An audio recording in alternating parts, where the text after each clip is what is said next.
చలి ప్రభావం అసెంబ్లీ సమావేశాల మీద కొట్టొచ్చినట్టే కనబడుతున్నది. ఎందుకు అంటారా, అసెంబ్లీ లీడర్ల హాజరు శాతం చూస్తే గట్లనే అనిపించింది. సరే గాని మరి మనకైతే దినాము అసెంబ్లీ ముచ్చటనైతే పక్క తీసునే ఉంటది కదా. చలో అసెంబ్లీ. అమ్మయ్యా బేస్తారం నాడు అసెంబ్లీ అంతా నిమ్మలంగానే నడిచింది పొండి. పొద్దుగాల 10 గొట్టంగా దర్వాజాలు తెరవంగానే స్పీకర్ సార్ వచ్చి కుర్చీలో కూర్చున్నాడు. సార్ కూసోంగానే సభ్యులంతా కూడా సీట్లల్లా కూర్చున్నారు.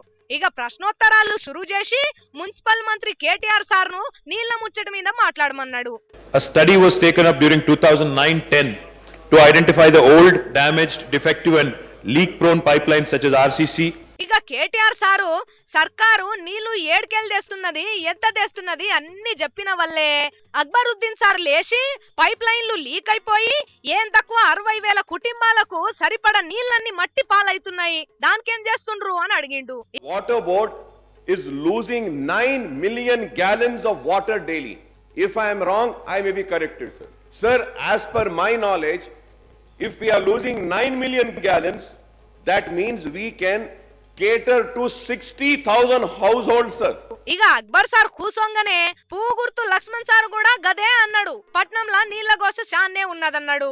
చాలా ఇబ్బందులు పడతాం. సిటీ ఎమ్మెల్యేస్ గా మాకు రోజువారీగా వాటర్ సమస్య ఎంత తీవ్రంగా ఉందంటే, ఇక లక్ష్మణ్ సార్ అట్లా అడగంగానే కేటీఆర్ సార్ లేచి, ఇది క్వశ్చన్ అవర్ లాగా లేదు సార్. ప్రస్తుతం అయితే వారు అడిగిన ఇన్ని ప్రశ్నలు చూస్తే మాత్రం ఏదో షార్ట్ డిస్కషన్ లేకపోతే ఇంకోట్లానే ఉంది. అరే కొండంత క్వశ్చన్లు అడిగి గోరంత టైంలో ఎట్లా జవాబులు చెప్పాలని అనే వరకు ప్రతిపక్ష పోళ్ళు బల్లలు జరిసిర్రు. ఎంబటే కేటీఆర్ సారు అంటే ఇప్పుడు చెప్తాను, తర్వాత చెప్తాను, మీ ఇష్టం. ఇప్పుడు చెప్పమంటే ఇప్పుడు చెప్తా, తర్వాత చెప్పమంటే తర్వాత అయినా చెప్తా అన్నాడు. స్పీకర్ సార్ మాట్లాడమనంగానే కేటీఆర్ సారు ఎన్ని నీళ్లు తెస్తున్నది, ఎంత ఇస్తున్నది మళ్ళీ పారిసభకు చెప్పిండు. అందులో చాలా స్పష్టంగా అన్ని విషయాలు కూడా చెప్పాను అధ్యక్ష. హిమాయత్ సాగర్ నుంచి 15 మిలియన్ గ్యాలన్లు, సింగూరు నుంచి 75 మిలియన్ గ్యాలన్లు, మంజీరా నుంచి 45 మిలియన్ గ్యాలన్లు, కృష్ణా ఫేజ్ 1, 2, 3 కలిపి 270 మిలియన్ గ్యాలన్లు.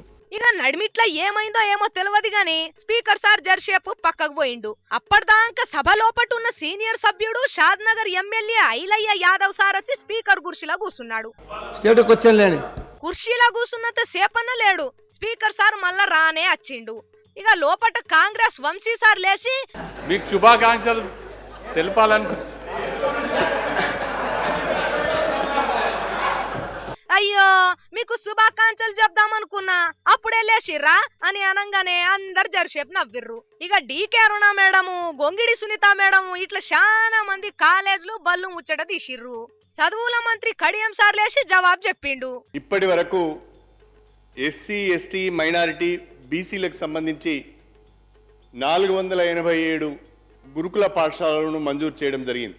ఇంతల్నే శ్రీనివాస్ గౌడన్న లేచి ఆర్టీసీ బస్సులు అసలే నష్టాల్లో ఉన్నాయి, ఎట్ల మీదికి పట్టుకొస్తారని అడిగిండు. వాణిజ్య సముదాయాలు, సినీ మాల్స్ కావచ్చు, పైన ఇంకేమైనా రెవెన్యూ పెంచడానికి ఏమైనా ప్రతిపాదన ఉందా? కేవలం బస్సుల వల్లనే లాభాలు జరగాలంటే అది అయ్యే పని అయితలేదు అధ్యక్ష.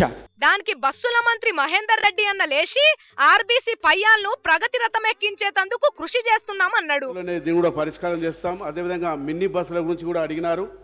మరి వచ్చే నెలలో కూడా 236 మినీ బస్సులు కూడా తీసుకొని మరి ఎక్కడైతే మరి ప్రైవేటు వ్యక్తులు కూడా మరి ఏదైనా ఫంక్షన్లు కానీ ఏదైనా కార్యక్రమాలు ఉంటే కూడా మరి ఫోన్ చేస్తే బస్సు కూడా పంపించే కార్యక్రమం కూడా చేస్తున్నాం. ఇట్లా అవ్వటి ఇవ్వటి మాట్లాడుకున్నాక పగటి బువ్వ యాళ్ళ కాంగానే అందరే పొద్దుగాల 10 గంటలకు రాపోండ్రి అని స్పీకర్ సార్ సభను వాయిదా వేసిండు. The house is adjourned to meet again at 10 AM tomorrow. ఇగో గీ తీర్లా నడిచిందుల్లా ఇవాళ అసెంబ్లీ.